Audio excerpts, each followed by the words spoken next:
Good morning, class 6. Today we will learn a new chapter in science, chapter number 16, air around us. Beta, we all need air for breathing, for respiration. अगर 1 minute के लिए भी मैं आपसे बोलूं कि आपके चारों तरफ की जो हवा है उसको मैं बंद कर दूं, तो will you be able to survive? Your answer would be no.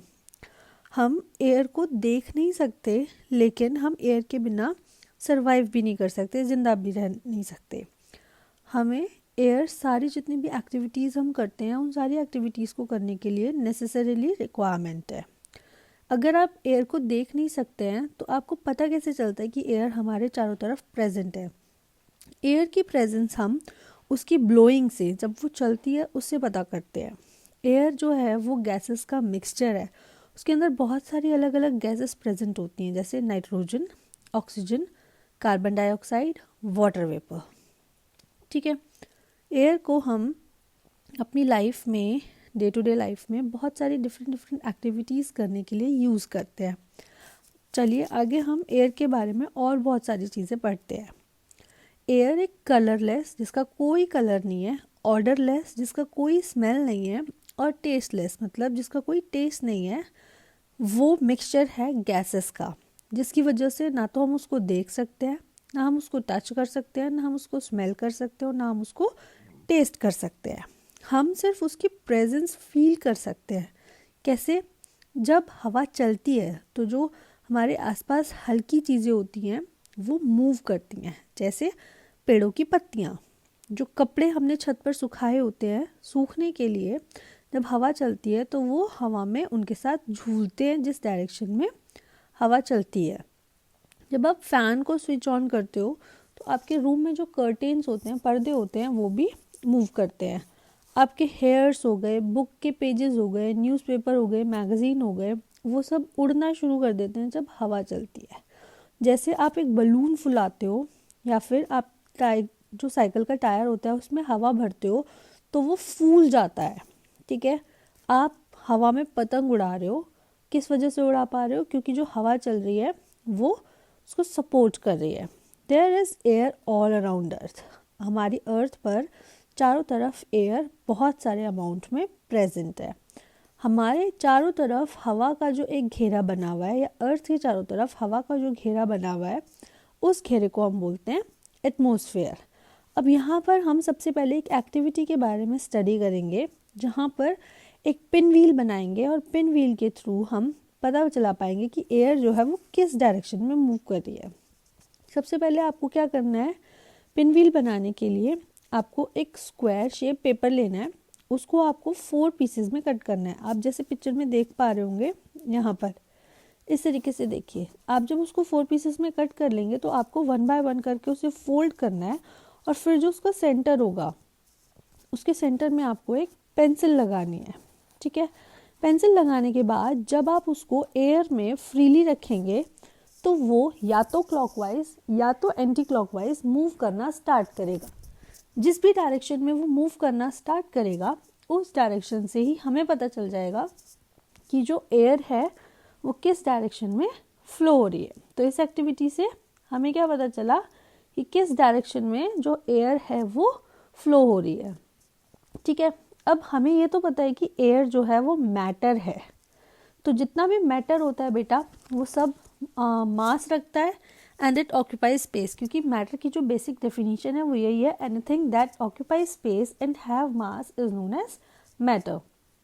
तो एयर भी एक मैटर है. उसका कोई कलर नहीं है, आप उसके आर पार देख सकते हो, लेकिन जिस स्पेस में आप उसको रख रहे हो वो उस स्पेस को फिल कर देती है.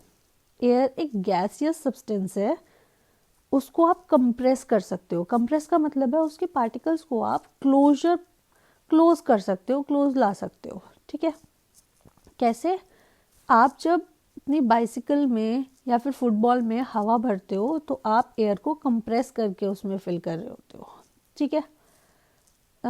आपने ये भी एक्सपीरियंस किया होगा कि एयर जो आप बलून में या फुटबॉल में भरते हो उसके बाद वो हैवी हो जाता है. फुटबॉल हैवी हो जाती है या बलून हैवी हो जाता है. तो इसका क्या मतलब है कि एयर के अंदर क्या भी प्रेजेंट है बेटा? मास भी प्रेजेंट है. मूविंग ऑन, ऑब्जर्व करना है एक एक्टिविटी के थ्रू कि एक एम्प्टी ग्लास भी, उसमें भी हवा फिल्ड होती है। तो अगर हम एक एम्प्टी ग्लास लें, उसको इन्वर्ट कर दें, मतलब उल्टा कर दें, और उसको पानी में डालने की कोशिश करें। जैसे आपने ये एक्टिविटी आप बेदिंग करते हुए, मतलब नहाते हुए भी आप ये एक्टिविटी कर सकते हो, ट्राई कर सकते हो। आप क्या कर सकते हो, एक बकेट में पानी लो और मग, जो खाली मग है, उस खाली मग को आप बकेट के अंदर उल्टा करके डालने की कोशिश करो। तो क्या होगा, वो वाटर जो है वो अचानक से पानी उसके अंदर, मग के अंदर नहीं जाएगा, उसे हमें थोड़ा सा पुश करना पड़ेगा। पुश करने से क्या होगा, जो हवा है वो हवा एक प्रेशर क्रिएट करेगी on the walls of that glass, जिसकी वजह से पानी तभी भी उसके अंदर नहीं जा पाएगा। अगर हम पानी उसके अंदर डालना चाहते हैं तो हमें क्या करना होगा, ग्लास को थोड़ा सा टिल्ट करना होगा, मतलब टेढ़ा करना होगा, जिसकी वजह से जो एयर है ग्लास से वो बाहर आ जाएगी और जो पानी है उस पानी को अंदर जाने के लिए स्पेस मिल जाएगा। ठीक है। Next is composition of air. Composition मतलब कौन सी चीज़ कितनी चीज़ों से मिलकर बनी है। स्टार्टिंग में जब डिस्कवरी हुई थी कि एयर क्या होती है, क्या क्या कंपोजिशन होती है, एक साइंटिस्ट थे मेयो, जिन्होंने ये बताया था कि एयर के अंदर एक एक्टिव और दूसरा इनएक्टिव कॉन्स्टिट्यूएंट होता है। मतलब जो हमेशा एक्टिव रहता है और दूसरा इनएक्टिव रहता है, वो जागा हुआ या वो अर्लियर नहीं होता। देन दूसरे साइंटिस्ट आए लवॉइजर, जिन्होंने ये प्रूव किया कि एयर जो है नाइट्रोजन और ऑक्सीजन की गैसेस का मिक्सचर है। ठीक है। इन दी एंड सबसे लास्ट में ये बताया गया था कि एयर सिर्फ नाइट्रोजन और ऑक्सीजन का मिक्सचर नहीं है, वो बहुत सारी और भी गैसेस का मिक्सचर है। ठीक है। अर्थ की सरफेस के पास एयर में सिर्फ 2 गैसेस सबसे ज़्यादा अमाउंट में प्रेजेंट होती हैं और बाकी जो गैसेस हैं वो बहुत कम अमाउंट में प्रेजेंट होती हैं। तो आप टेबल देखेंगे, टेबल में आपको सबसे पहले नाइट्रोजन दिख रहा है। नाइट्रोजन का कितना परसेंट है बेटा, 78.084। Then oxygen 20.946। फिर आर्गन सबसे ज़्यादा जो थे वो नाइट्रोजन और ऑक्सीजन ही थे, बाकी जो हैं वो बहुत छोटे छोटे अमाउंट में प्रेजेंट है। Next is carbon dioxide, argon, other gases, उनका जो परसेंटेज है वो 0.934 0.033% अवेलेबल है। ठीक है। और water vapour, dust, smoke particles, ये सारे अलग अलग जगहों पर अलग अलग अमाउंट में अवेलेबल होते हैं। ठीक है। नेक्स्ट एक्टिविटी है आपकी 16.3। आपको presence of carbon dioxide air में शो करना है। आपको क्या करना है, लाइम वाटर लेना है थोड़ा सा टेस्ट ट्यूब में। ठीक है। उसको आप चूने का पानी भी बोलते हो, और पिक्चर जैसे आपको दिख रही है पिक्चर में, उसी तरीके से वो सेटअप कर लेना है।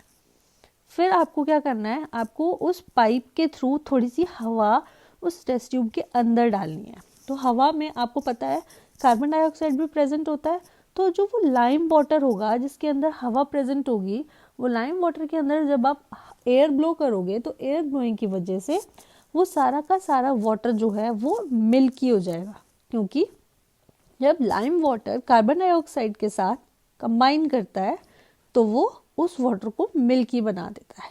ठीक है। जिसकी वजह से जो वाटर है वो मिल्की हो जाता है, विच शोज कि हमने जो एयर उस लाइम वाटर में मिक्स की थी दैट कंटेन्स कार्बन डाइऑक्साइड। ठीक है। और 2 सेटअप्स लिए थे। अनदर सेट में जब आप एयर माउथ से ब्लो नहीं कर रहे हो, उसको ऐसे ही छोड़ दे रहे हो, तो उसमें कुछ नहीं हो रहा।